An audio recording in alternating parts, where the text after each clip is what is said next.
Morning, everybody. We are back in our home in Albuquerque, New Mexico today. Sorry about the delay of readings, but we had some traveling to do again. I know, I'm always traveling. I don't understand it, but I just seem to always have somewhere to be. So we are gonna try to get a pretty good in-depth reading today. We're going to do our best to really focus on energies and see what it is God wants to tell us today. We are going to ask about what's happening right now in the energies. What I know. Was it Monday? Yeah, Monday. What is today? Wednesday, I think. Yeah. Monday was a day of, it was right after the full moon, full blood moon. And I'll tell you what, guys, I was not myself at all. At all. I was irritable at everything. And it wasn't even, like, I didn't wake up that way. And I had, a couple hiccups throughout the day, but hiccups that didn't normally get under my skin. And wow, let me tell you, oof, it was just not a great day. And I was talking with my cousin about it. It's we typically do. We try to look at the aftermath of it all and go back and see not the lesson, I hate to use the word lesson, it implies you need to learn something, but what the knowledge was to be gained by that. And it seemed to me that the knowledge was, or the appreciation of those days was, in years past, I would blame everybody around me for making me feel that way, right? And this past Monday, I kept telling everybody, look, I'm not in a great place. I don't know what's going on with me, but, and I didn't blame anybody other than myself, and I kept trying to figure it out. Like, why am I doing this? Why is this happening? And, I think maybe it was just God's way of showing you how much you've grown. Maybe you haven't had an appreciation for that. So today we've got Ace of Swords in reverse, followed by the Six of Pentacles in reverse. So Ace of Swords, Six of Pentacles in the reverse. So when cards come reversed for me, I don't always read them as negative or opposite, or actually I don't always read them the same way. Today I'm feeling like this doesn't mean anything other than the energy of the card itself is you're holding on to it. You're not sharing it. You're keeping it to yourself. Ace of Swords being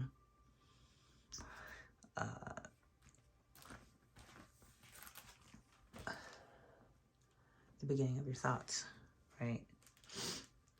It's usually new ideas, mental clarity, and so forth. So, see how that sword,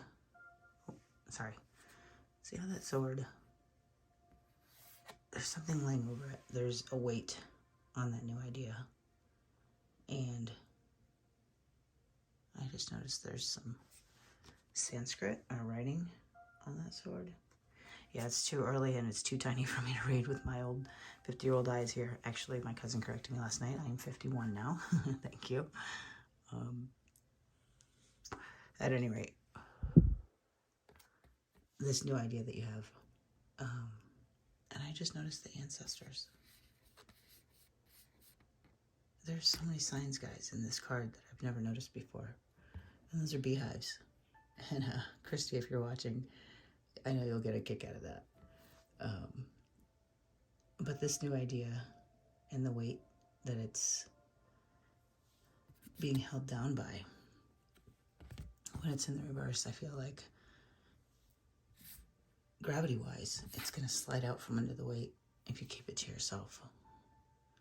So I'm not sure what's going on with new ideas or new jobs or new businesses, new relationships, new anything. But whatever it is that's new for you, I feel like you're keeping it to yourself because the weight of the judgment of the people around you regarding it is just not something that you are willing to entertain anymore. And I think that might even include judging yourself for it, right? If you are the type of person that is codependent and people-pleasing, then you probably judge yourself more than anybody, right? People often look at codependency as a crippling need or want to please other people. And really, if you think about it, codependency is simply one thing relying on another instead of relying on themselves. It doesn't have to be a crippling, painful, mental disease, if you will, but it does have to be balanced. And when you go too far in any direction for anything, good, bad, or otherwise, it's going to be bad. I think it was the movie, what was it, Karate Kid, the new Karate Kid with Jaden Smith, where they spoke about a word in the Japanese language that means too much of a good thing is bad. And I will not even remotely try to butcher that word for you guys today, but I feel like that has been the lesson of late, right? It doesn't matter what it is, good, bad, or otherwise. If there's too much of it and there's not a balance to it, then it's going to hurt you in some way. That brings us to the Six of Pentacles. Again, Six of Pentacles in the upright is a shared resource. You know, everybody's doing their part. Nobody's really trying to outdo anyone, and nobody is being saddled with all of the responsibilities. Equal share, equal give and take. It's balance. And in the reverse, for this particular card, I'm seeing that as opposite.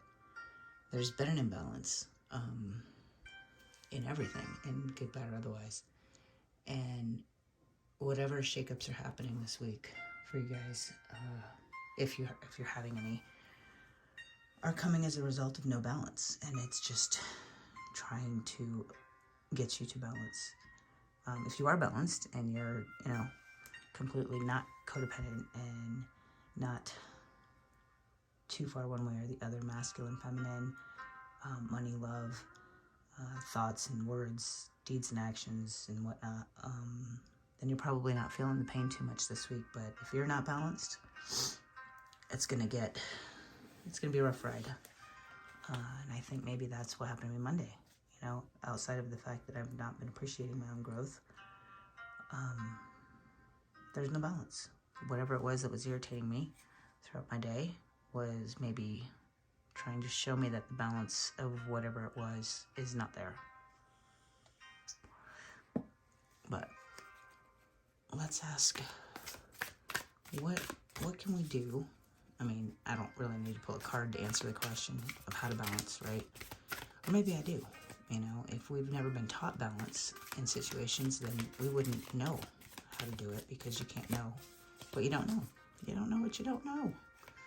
So, God, can you tell us what we can do to balance our particular situations?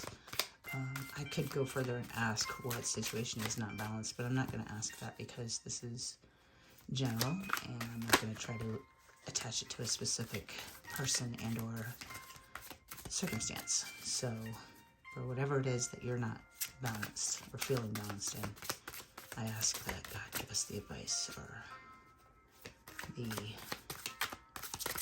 insight into what we can do or how we can start the path of bringing balance to our situation. Let's see what the Spirit has to say about that. So we've got the King of Swords card, and again, it's in the reverse. So right off the rip, I see this card is cold, right? I even feel cold. I even got chilly when I looked at this card. And when we say, oh, excuse me, guys, I'm tired. When we say that somebody is cold-hearted, what does that usually mean? Well, it typically means that they're not using their empathic skills, right? They're not too concerned with what their words are doing to someone else. They're just saying them. And they say it like it is. And they're very blunt about it. And they really don't care, right? How their words affect somebody else. It's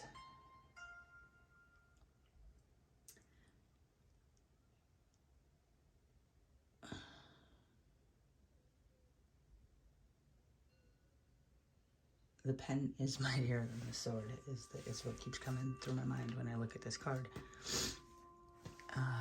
Your words are stronger than your thoughts.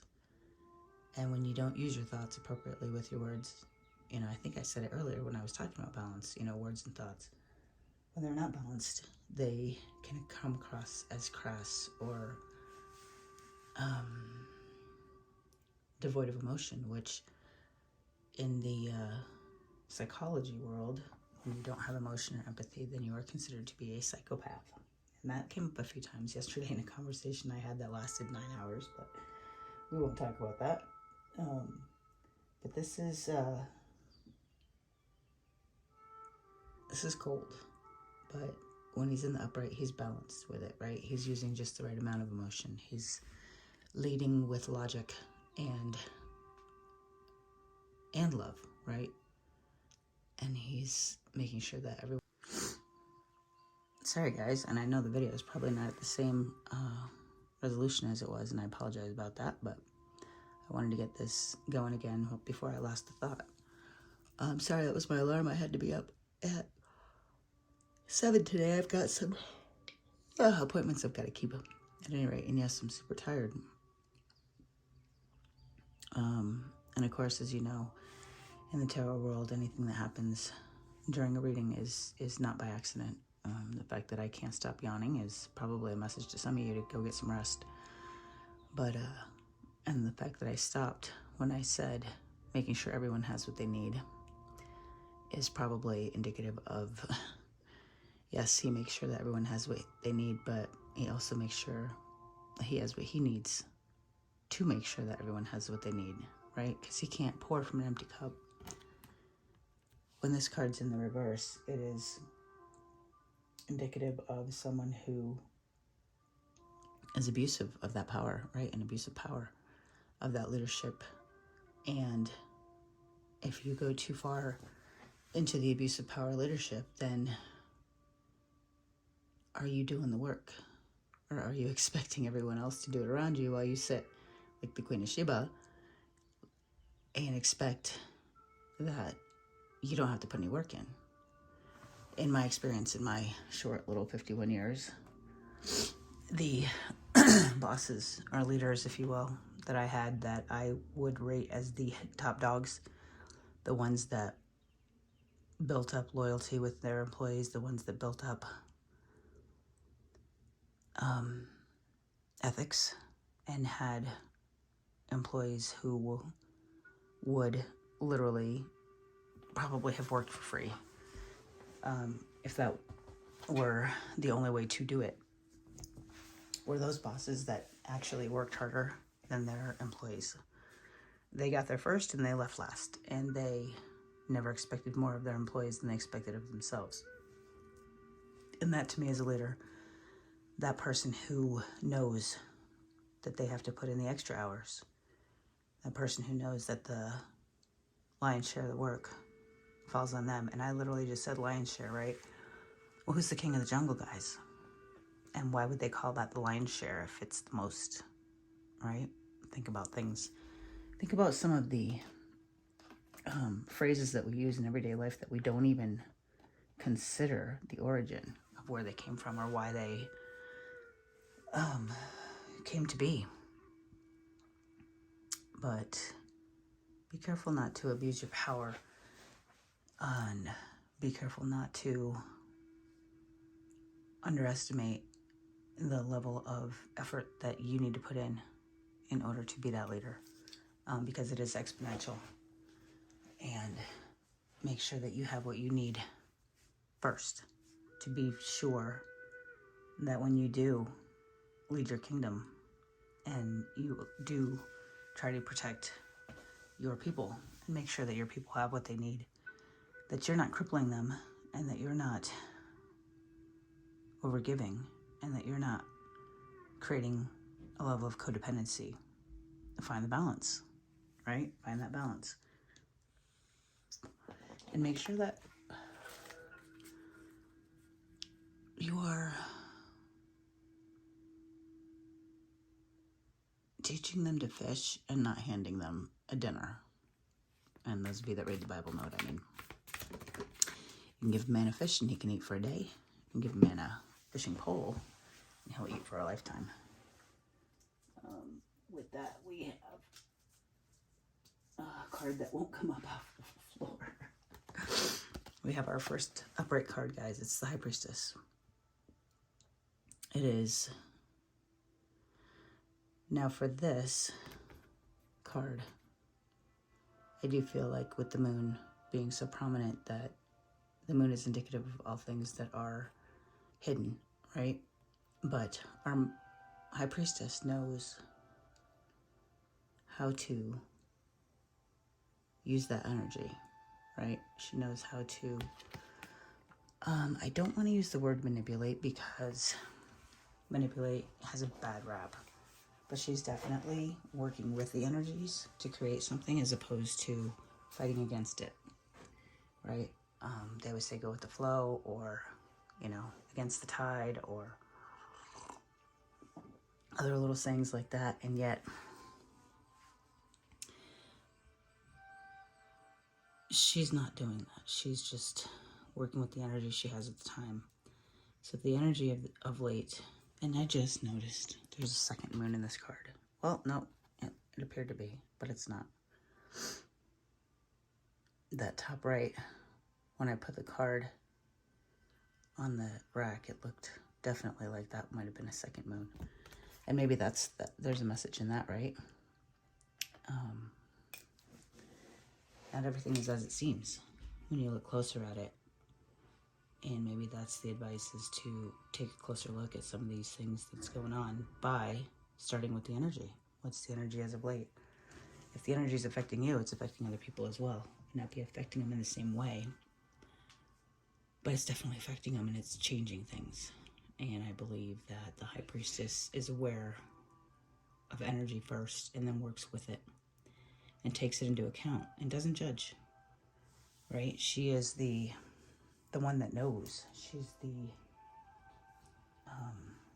insightful one. She's the one that understands the meanings behind the words, or the actions are not necessarily as they appear to most people.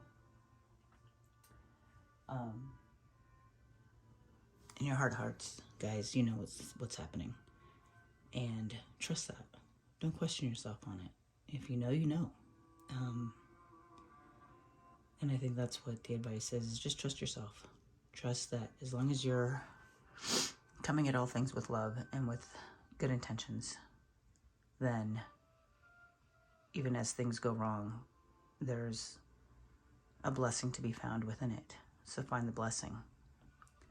Yeah, everyone's always talking about find the lesson, find the lesson, find the lesson. Well, guys, my new thing lately is the lesson is there is no lesson. We were created in the image of God, and God himself is perfect. So if we were created in that image, where did we screw up? And some will answer and say, well, you know, we ate the forbidden fruit. Adam and Eve ate the apple. But did they really just eat an apple? Do you really think a God that is created one love in a world that is heaven, where there is no evil and there is no bad and there is nothing but love, would punish one of his children because they ate an apple? I really want you guys to think about that for a minute. And then think about it as a parable or as a metaphor. What fruit did they taste that separated them from the abundant overflow, unconditional love that they knew when they were in the Garden of Eden? And what keeps them from returning? Because, as we all know, God doesn't keep anybody out. An unconditional love by default means there are no conditions You cannot tell me that my God loves me unconditionally and then tell me that he would not allow me into the kingdom of heaven because of something I did that maybe I didn't even know about. So I digress. I do not want to get into religious debate, and I do stand clear on the word that I said, my God, the God that I believe in. I don't believe that my belief is good or not good. Good is the wrong word. I do believe my belief is good. My belief is good for me. I don't believe that one belief is right for everybody. But I do believe that whatever it is you believe, you need to stand true to, and you need to honor, and you need to respect. So, yeah, I don't know how we got onto that one, but let's get some advice moving forward with these energies, guys. That was weird. And the advice is, again, with the cards falling on the ground. That's, you know how many cards have fallen on the ground today for me, guys? It's been really weird. And again, obviously that's not by accident. 9 of Cups in the reverse. 9 of Cups is a wish fulfilled. And I feel like in the reverse, the phrase that comes to mind with that card is, be careful what you wish for because you just might get it. And from there we get the King of Wands. And the King of Wands being the top dog.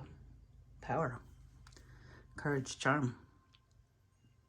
This guy knows what's up. He doesn't command respect.